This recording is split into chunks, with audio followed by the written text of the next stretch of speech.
8절로 16절까지 말씀 이제 한 절씩 저와 함께 교독하시겠습니다.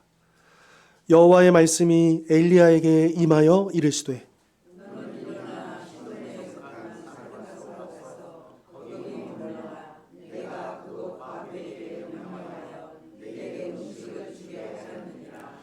그가 일어나 사르밧으로 가서 성문에 이를 때에 한 과부가 그것에서 나뭇가지를 줍는지라 이에 불러 이르되 청하건대 그릇에 물을 조금 가져다가 내게 마시게 하라.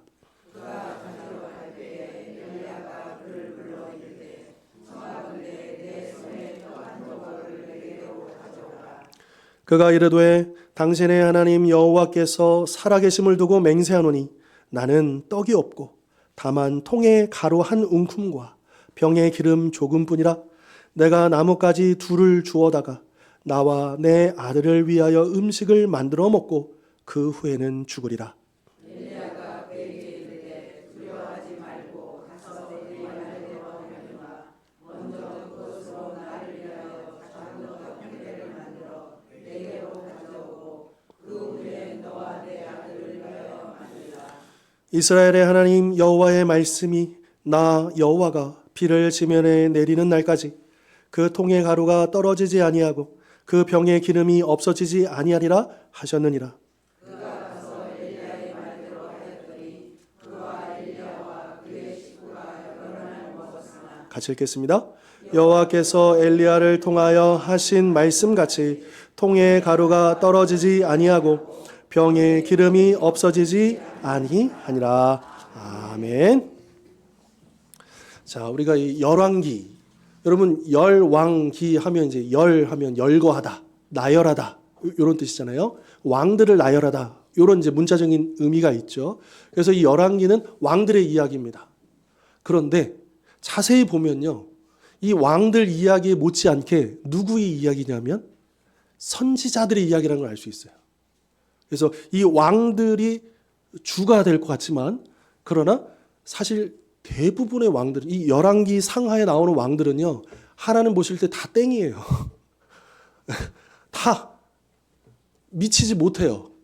그래서 그들을 일깨우기 위해서 누구를 보내시느냐? 네, 선지자들을 보내셔서 하나님의 뜻을 이야기해 주시거든요. 네, 그래서 열왕기상은 사실은 왕들의 이야기인 것 같지만 실제로는 선지자들의 이야기다. 그리고 이 열왕기 상하에 있는 여러 선지자들이 있는데 그 중에서도 제일 기억에 남는 선지자가 누구입니까? 네, 엘리야, 엘리사지 않습니까? 그래서 엘리야와 엘리사가 쭉 나오는데 이 분량이요, 이 열왕기 왕들 이야기 중에 분량이 제일 많은 것은 솔로몬입니다. 다윗은요? 다윗은 사무엘기에 나오고요. 열왕기에는 이제 솔로몬이 제일 많은 분량을 차지하고요. 근데 선지자들의 이야기 속에서는 단연코 엘리야와 엘리사 이야기가 제일 많은 분량을 차지해요. 여러분, 분량이 제일 많다는 것은 무슨 의미입니까? 그만큼 중요하다는 거잖아요. 물론 나머지 선지자들은 중요하지 않다는 거 아닙니다. 그런데 분명히 이 열왕기 상하를 통해서 하나님께서 우리에게 주시는 메시지가 있는데, 그런데 그 중요한 메시지들이 바로 엘리야와 엘리사를 통해서 주어지고 있다는 것, 그것을 우리가 잘 파악할 필요가 있다라고 하는 겁니다. 자, 그 중에서도 이제 27장은 엘리야가 등장하는 첫 장입니다. 엘리야가 활동했던 시절은 누가 왕이었느냐? 엘리야는 북왕국 이스라엘에서 활동했는데 이 북이스라엘 가운데 최악의 왕 아합이 다스리던 그런 시대였습니다.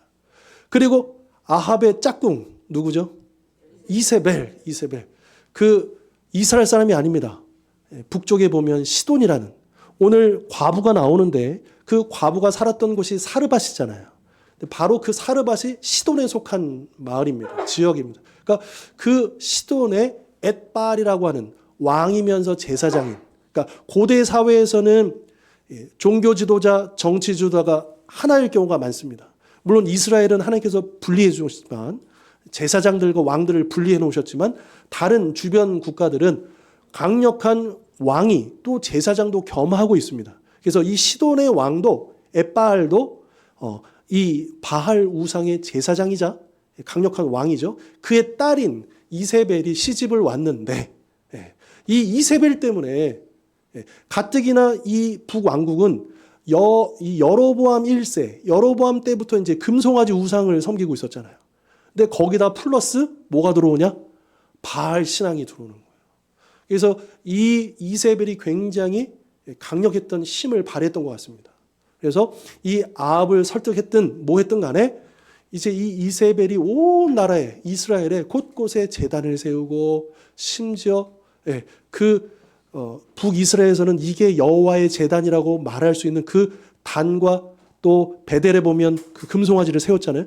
거기에도 이 바알의 신상을 세울 만큼. 그러다 보니까 자연스럽게 바알 신앙이 강력해지니까 여호와 신앙은 어떻습니까?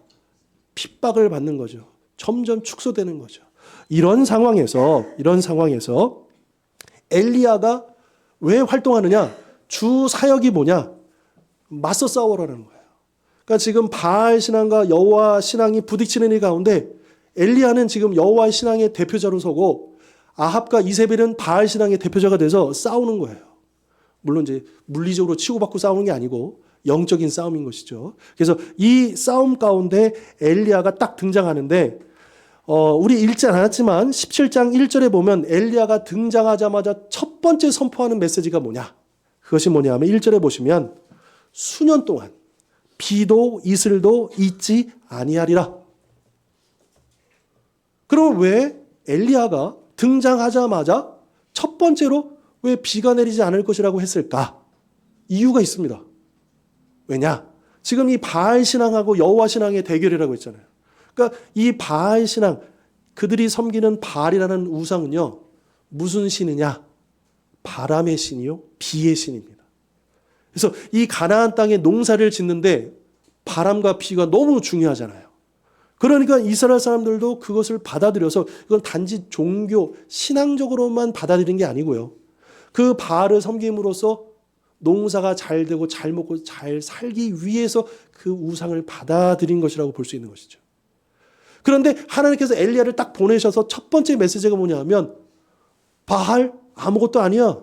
내가 스톱 그러면 비 없어. 그러니까 지금 그렇게 선포를 하고 있다. 그러니까 단지 가뭄이 올 거야. 너네들 잘못했으니까 가뭄이 올 거야. 너네 한번 고통당해봐. 이런 차원이 아니고 하나님께서 엘리야를 통해서 너네들이 그렇게 섬기는 바알이 아무것도 아닌 것을 내가 보여주겠다. 그런 차원에서 비가 내리지 않을 것이다 라고 하는 메시지를 선포하고 있다라고 하는 거죠. 자, 그러자 이 아합과 이세벨은요, 이 메시지를 간파합니다. 아, 이거는 단지 이 나라를 저주하는 게 아니고 우리 바알 신앙을 대적하는 거구나. 그러니 이 아합과 이세벨이 엘리야를 가만 놔둘 리가 있겠습니까? 이제 그를 찾기 시작하죠. 그러다 보니까 엘리야가 이제 피난처가 필요하게 됩니다. 그래서 17장 3절 5절에 보면 하나님이 명령하시죠. 어디로 가라라고 하시냐면 그릿 시냇가로 가라고 합니다.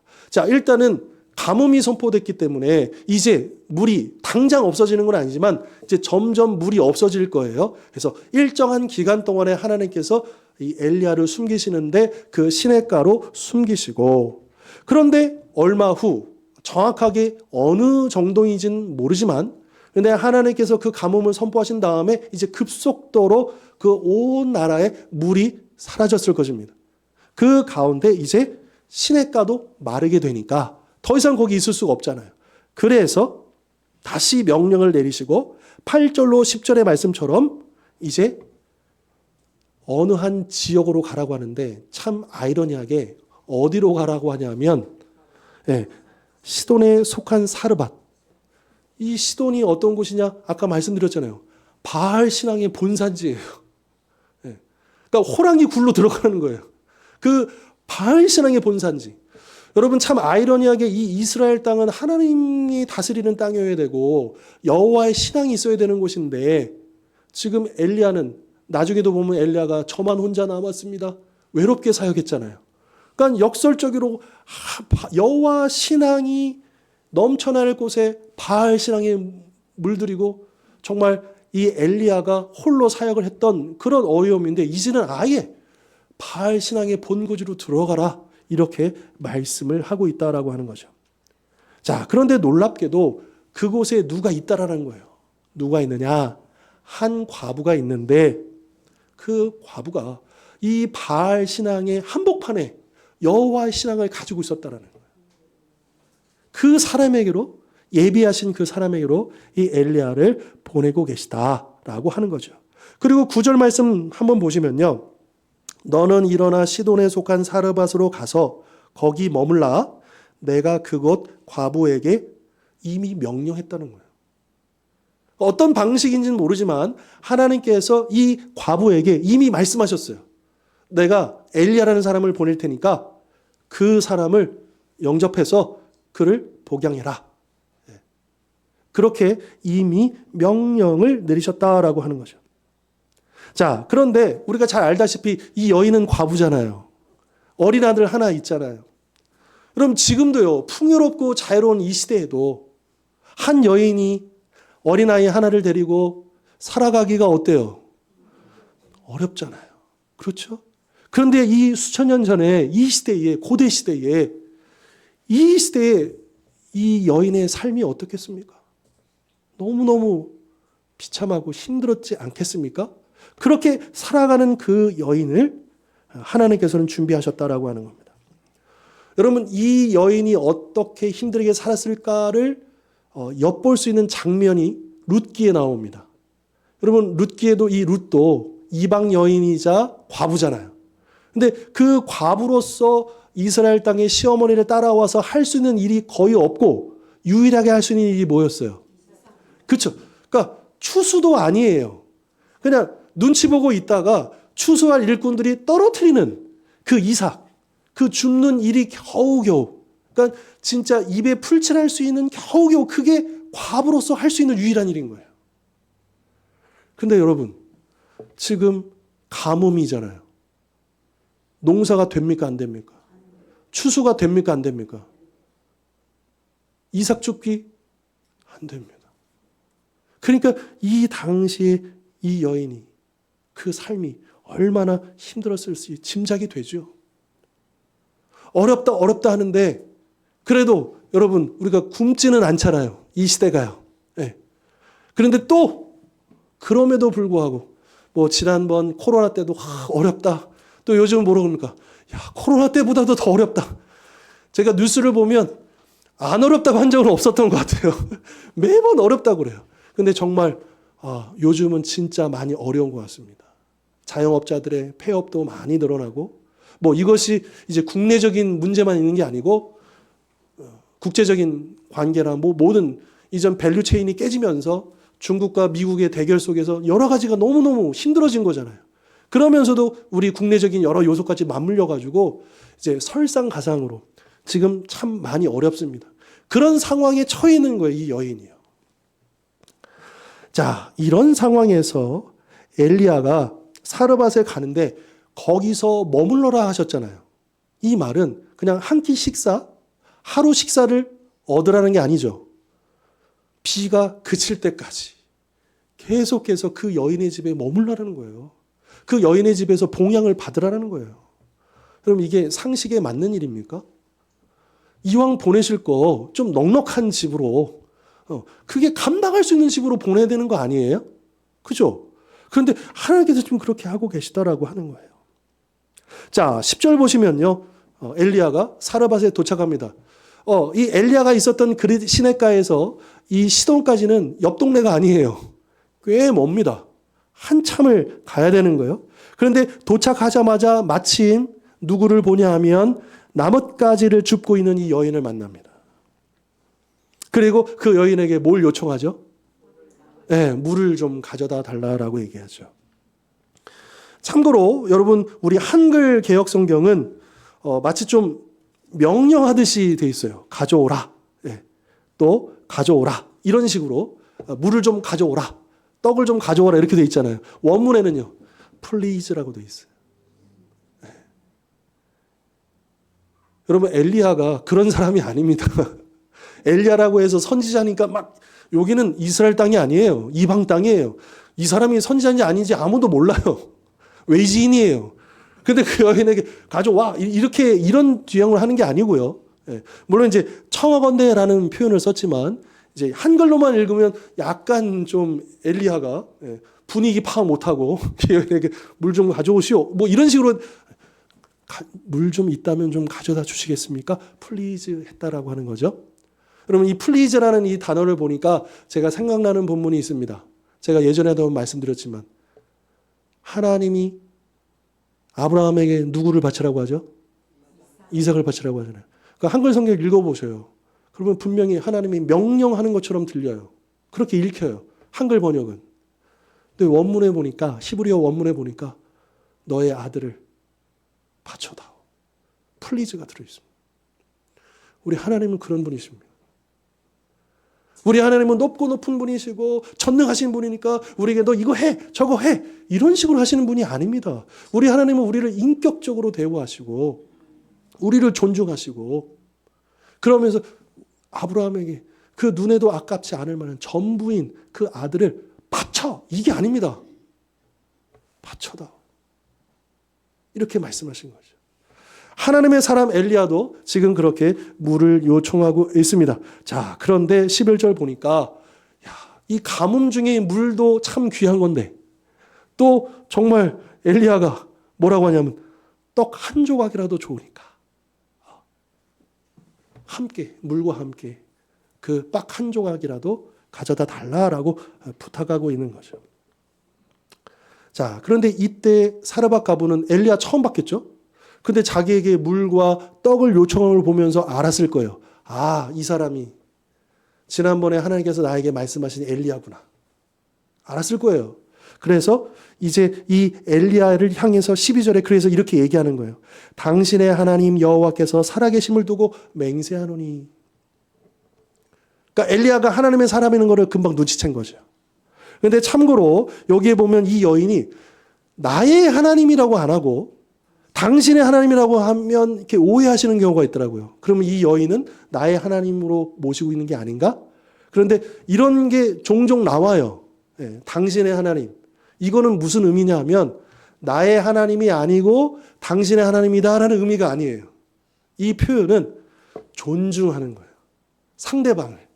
상대방을 존중하는 표현으로 엘리야에게 이 여인이 당신의 하나님 이렇게 표현을 한 겁니다. 그러니까 그렇게 얘기한 것은 이 여인도 나의 하나님이라고 고백하고 있다는 뜻이에요. 이걸 우리가 기억할 필요가 있겠고요. 자, 이렇게 제가 하나님의 살아계심을 두고 맹세하는데요. 뭐라고 하냐면 제가요. 하나님의 명령에 순종하고 싶어요. 그럴 마음이 있어요. 근데 뭐가 없어요? 떡이 없습니다. 이거 사실이죠.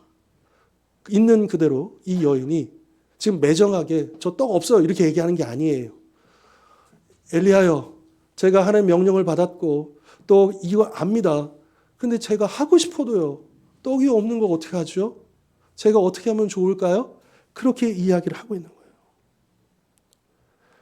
자, 여러분, 그런데 한글 번역에서는 찾을 수 없는 원문에서만 찾을 수 있는 중요한 단어가 떡이라는 단어입니다. 엘리야가 떡을 가져다 달라 할 때 이 떡하고요. 이 여인이 나는 떡이 없어요라고 하는 떡이요. 근데 사실은 이게 동일한 단어인 것 같지만 다른 단어로 쓰여져 있습니다. 그러니까 엘리야가 요구한 떡은요. 보통 이렇게 그 떡을 사실은 이제 빵이죠. 이게 한국 정서상 우리가 떡이라고 돼 있지만 이 빵을 굽는 거잖아요. 그러니까 이제 통통한 빵을 반죽을 해가지고 이렇게 부풀어 오른 빵을 얘기하는 겁니다. 그 단어가요. 그런데 이 여인은 제가 이 남은 가루 가지고 떡을 만들어서 이거 먹고 우리 아들하고 죽으려고 합니다라고 할 때 그 떡은요. 얇은 전병을 얘기하는 거예요. 왜 그러겠어요? 가루가 없으니까. 그러니까 이 엘리야는 일반적인 빵을 얘기하는 거예요. 그 빵 중에 이렇게. 근데 이 여인은 그거는 없고 나에게는 겨우 얼마 남지 않은 그 가루 겨우 반죽해가지고 얇게 펴가지고 그 전병 그거 하나 남았습니다라고 얘기하는 거예요. 그리고 그걸 알 수 있는 증거가 뭐냐면 이 여인이요. 나뭇가지 몇 개를 주워요. 2개요. 나뭇가지 2개 가지고 어떻게 빵을 구워요. 그런 약간 불타오르서 여러분 그거 아시죠? 철판 가운데 가루 얇게 입혀가지고 살짝 익히는 거예요. 그거라는 걸 알 수 있어요. 이 여인. 그러니까 이 당시에 지금 이 여인의 상황이 어떤지를 그런 단어들을 통해서도 우리가 알 수 있겠다라고 하는 것이죠.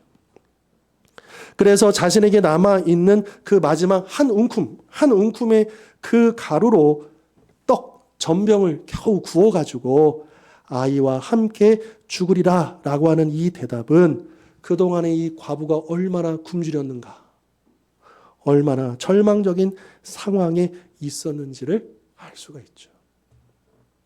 아마 우리 권사님들, 집사님들 그런 경험들 아마 있으실 것 같아요. 옛날에 보면, 저 어릴 때도 보면 쌀통에 보면 1, 2, 3 있어가지고 이렇게 누르면 이렇게 하나 나오고 두 개, 그런 게 있잖아요. 분량 이렇게 하는 그런 쌀통 저도 어릴 때 봤거든요.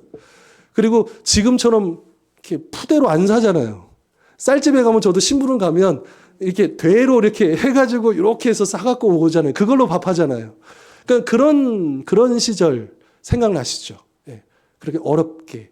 겨우 우리도 사실은 뭐 몇십 년 전 불과 한 4, 50년 전만 해도 여전히 뭐 서울은 아니었겠지만 그래도 수도권 이하에서는 여전히 아궁이에 불 떼고 그렇게 해서 밥을 지어 먹어야 하는 그런 시대였기도 했습니다.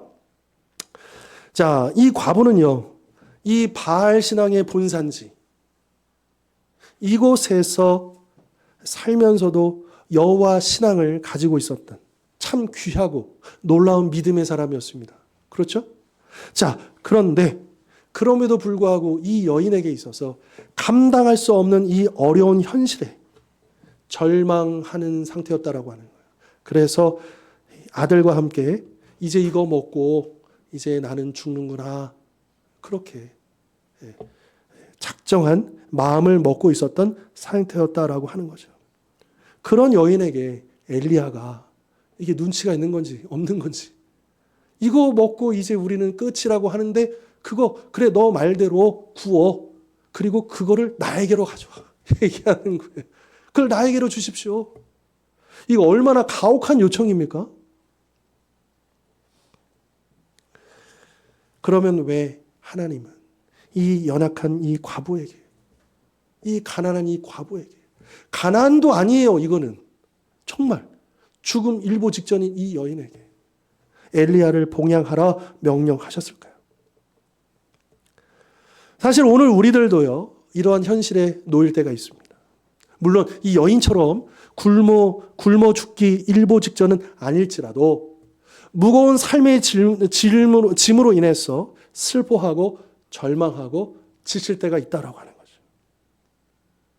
근데 바로 그때 그 순간 그 상황에 하나님께서는 우리가 그 처한 현실을 뛰어넘는 순종을 요구하실 때가 있다라는 거예요.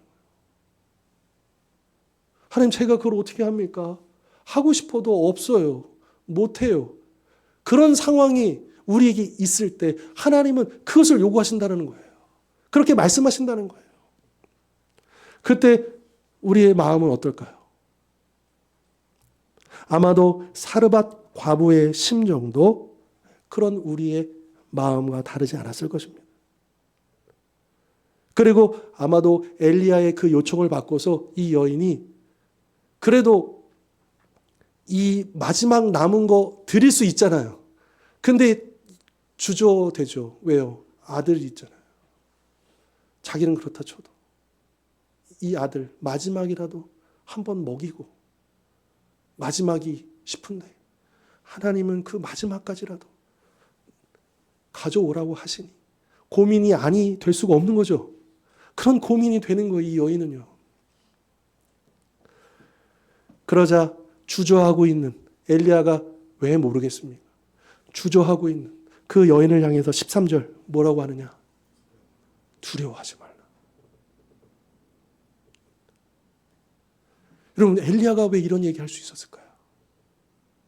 시돈에 오기 전에 엘리야가 어디 있었다고요? 그리 시내가에 있었어요. 거기 숨어 있었어요. 거기서 하나님이 엘리야를 어떻게 해주셨어요? 그 경험이 있는 겁니다. 여러분 우리 주변에도 그런 극한 상황의 그 어려움 가운데 하나님 앞에 믿음으로 나오기를 주저하고 있는 그 영혼들, 그 심령들을 본다면 여러분 우리가 경험한 게 있잖아요. 그 어려움 가운데서 우리를 구원하여 주시고 책임져 주시고 우리 하나님이 나를 붙들어 주신 여기까지 오게 하신 그 은혜를 있잖아요. 여러분 그렇기 때문에 우리가 그 영혼들에게 뭐라고 해야 돼요? 두려워하지 마십시오. 우리가 엘리야가 되어야 되는 거예요. 그 지체들에게, 그 이웃들에게 두려워하지 마십시오. 엘리야가 이 여인을 먹일 수 있어요? 아닙니다. 엘리야가 이 여인을 책임질 수 있어요? 그건 아니에요. 근데 엘리야에게는 확신이 있어요. 뭐야? 하나님이 당신의 백성을 책임져 주십니다. 그 확신이 있기 때문에 엘리야가 이 여인에게 여인이요 두려워하지 마십시오. 우리 하나님은요. 그러니까 내가 이 사람을 책임져 주지도 못하고 내가 도와줄 수도 없는데 아유 나는 어떻게 이게 아니고요. 우리가 만난 그 하나님의 그 믿음을 가지고 그 지체를 그 이웃을 격려하고 도전하고 두려워하지 말라 이렇게 말할 수 있어야 한다라고 하는 것입니다. 그리고 엘리야는 그런 확신 가운데 두려워하지 말고 그 떡을 제게로 가져오십시오. 그리고 나서 그 후에 당신과 당신의 아들을 위해서 떡을 만드십시오. 이거는 엘리야가 알고 있었다는 거예요. 하나님이 역사하실 거라는 거예요. 그렇지 않습니까? 여러분 아브라함이 그 이삭을 바치러 올라갈 때에 아브라함 아들 이삭 종들하고 같이 갑니다. 산에 도착했어요. 모리아 산에. 이제 올라가서 거기서 제단에서 이삭을 바쳐야 되는데 이제 올라갈 때는 종들을 기다리게 하고 아브라함과 이삭만 둘이 올라갑니다. 그럴 때 아브라함이 종들에게 뭐라고 했느냐? 우리가 올라갔다가 여호와께 제사를 드리고 우리가 내려올 거야. 그때까지 기다려. 우리가 올라와서 우리가 내려온다고 했습니다. 근데 지금 우리가 올라가지만 아브라함만 내려와야 되는 상황이잖아요.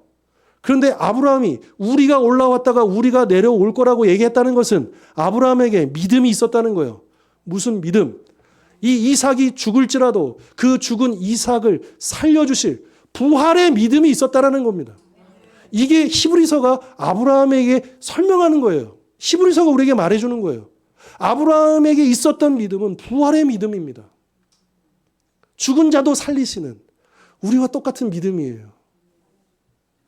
그런데 아브라함이니까 하나님께서 구원해 주신 게 아니라 아브라함도 우리와 동일하게 부활의 믿음으로 구원을 받았다라고 하는 것을 알 수 있는 것이죠. 자, 다시 돌아와서 엘리야도 그 믿음이 있는 거예요. 두려워하지 마십시오. 일단 그것을 저에게 가져다 주십시오.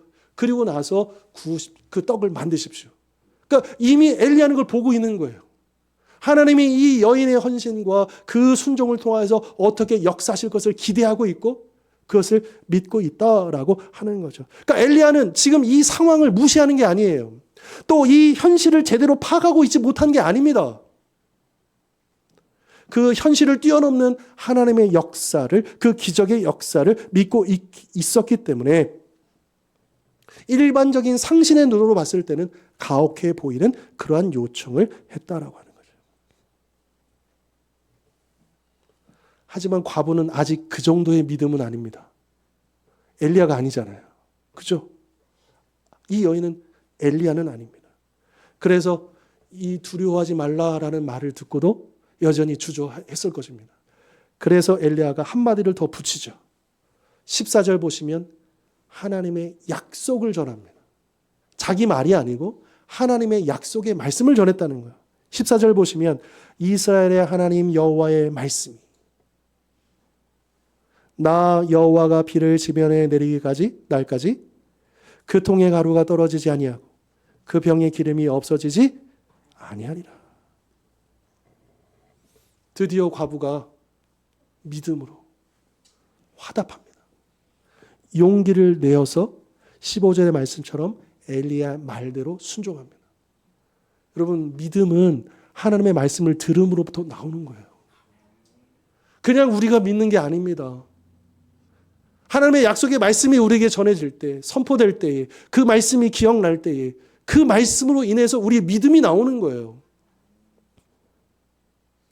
자, 그렇게 믿음으로 화답하고 순종하니까 어떻게 됐습니까? 정말로 그 말대로 놀라운 기적이, 그 가루가 없어지지 아니하고 그 기름이 없어지지 아니하는 놀라운 기적, 매일매일의 그 기적이 나오잖아요. 이처럼 사르밧 과부가 엘리야의 말대로 순종한 것은 상식으로는 도저히 말이 안 되는 이야기죠. 있을 수 없는 일입니다. 왜냐하면 남은 한 움큼 가루는 이 여인과 아들에게 마지막 생명줄과 같은 음식이었기 때문에. 하지만 사르밧 과부는 엘리야가 전해준 하나님의 약속의 말씀을 믿었습니다. 이 말은 뭐냐? 죽음을 각오했다라는 거예요. 다니엘의 세 친구들이 이 우상 앞에 절하지 아니하면 이 풀무불 용광로에 집어넣겠다고 했잖아요. 그래서 내가 다시 한번 기회를 줄 테니까 느부갓네살이 이제 위협하죠. 이제 다음번 신호가 왔을 때 너희들 절하면 내가 다 용서해 줄게. 그런데 이번에도 내 명을 어기면 너네들은 절로 들어갈 거야. 그랬을 때 이 다니엘의 세 친구들이 첫 번째로 고백하는 것은 하나님, 우리가 믿는 하나님이 어떤 하나님인가를 믿음으로 고백해요. 신앙을 고백해요. 그래서 우리를 구원해 주실 하나님을 고백합니다.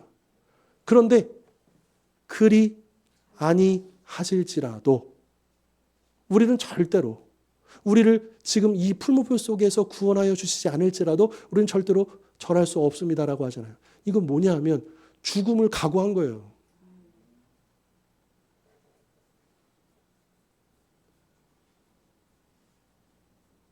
이 여인의 믿음이 그냥 성경에 있는 이야기고 이 여인은 좀 더 특별한, 아니에요. 우리의 모습이에요. 지금 힘들고 어려운 시대를 살아가는 우리의 모습이에요.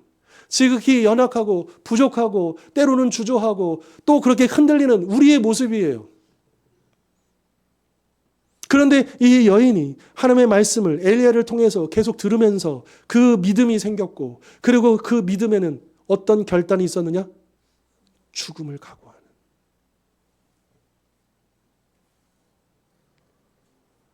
그래서 마지막 생명줄 같은 그 음식을 내려놓기를 두려워하지 않고 엘리야의 말에 순종하였고, 그러자 하나님의 능력과 은혜가 임하였다라고 하는 것이죠.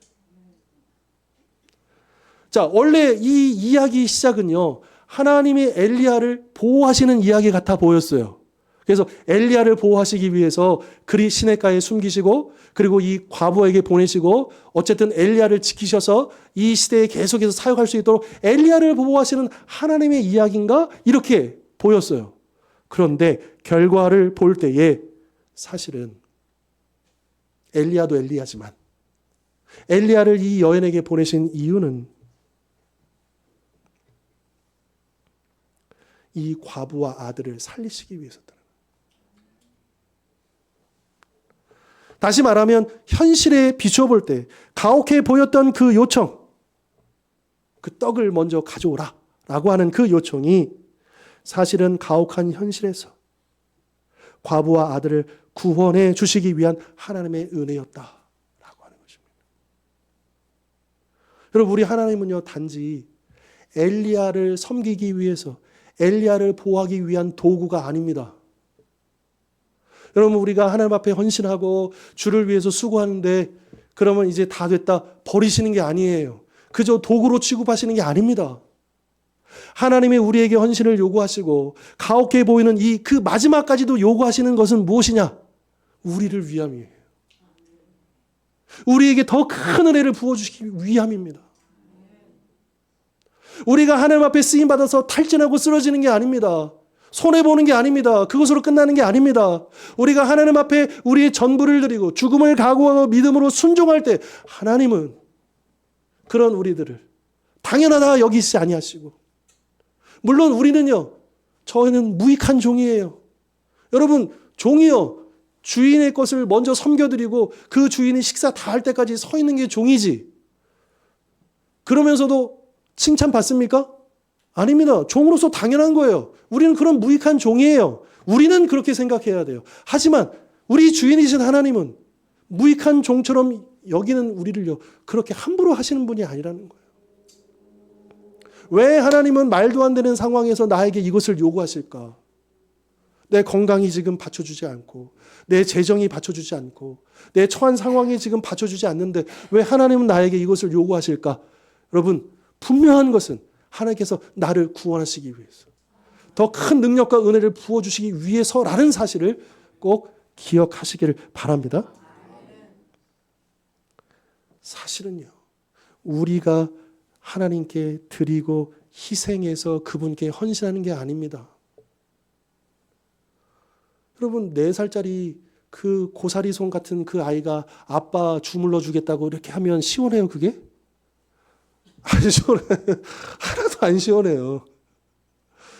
예, 예, 예. 우리가 하나님을 섬길 수 있다는 착각을 버려야 돼요. 우리가 하나님을 위해서 헌신한다? 이런 착각을 버려야 돼요. 사실은 하나님께서 우리의 구원을 위해서, 우리의 믿음이 성장하게 하시기 위해서 헌신하고 계십니다. 일하고 계십니다. 우리를 부르고 계십니다.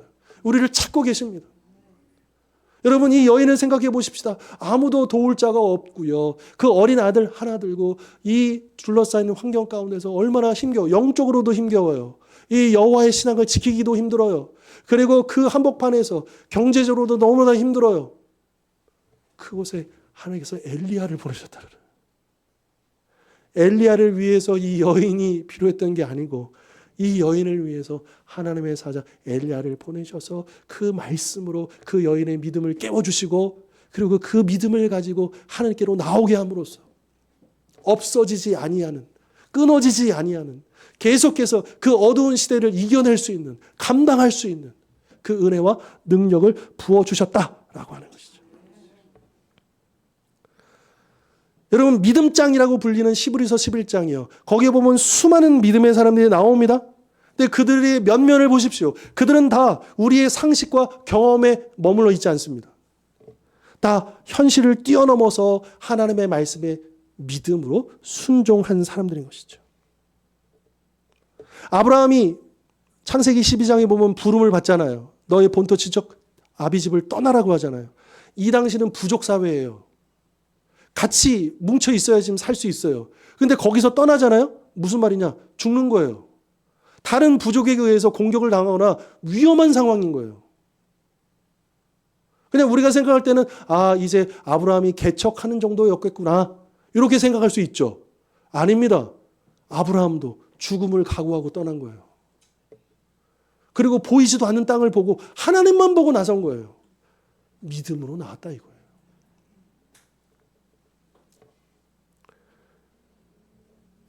그래서 당시 아브라함 시대의 기준으로 보면 아브라함의 이 선택, 본토 친척 아비집을 떠나는 것은 아주 무모하고 위험한 잘못된 선택인 것 같았지만, 그러나 하나님께서는 그 아브라함을 왜 그렇게 무모한 듯한 그것으로 부르셨느냐? 그를 믿음의 조상으로 세우시기 위함이었다. 자, 그런데 오늘 우리는 어떻습니까? 여전히 현실에 매여 하나님의 말씀에 순종하지 못할 이유를 찾고 불순종하는 우리 자신을 정당화할 때가 많지 않습니까? 그렇게 내 한계 안에 머물러 있으면, 상식과 경험에 갇혀 있으면 도대체 우리가 어떻게 하나님의 능력과 그 기적을 경험할 수 있겠습니까?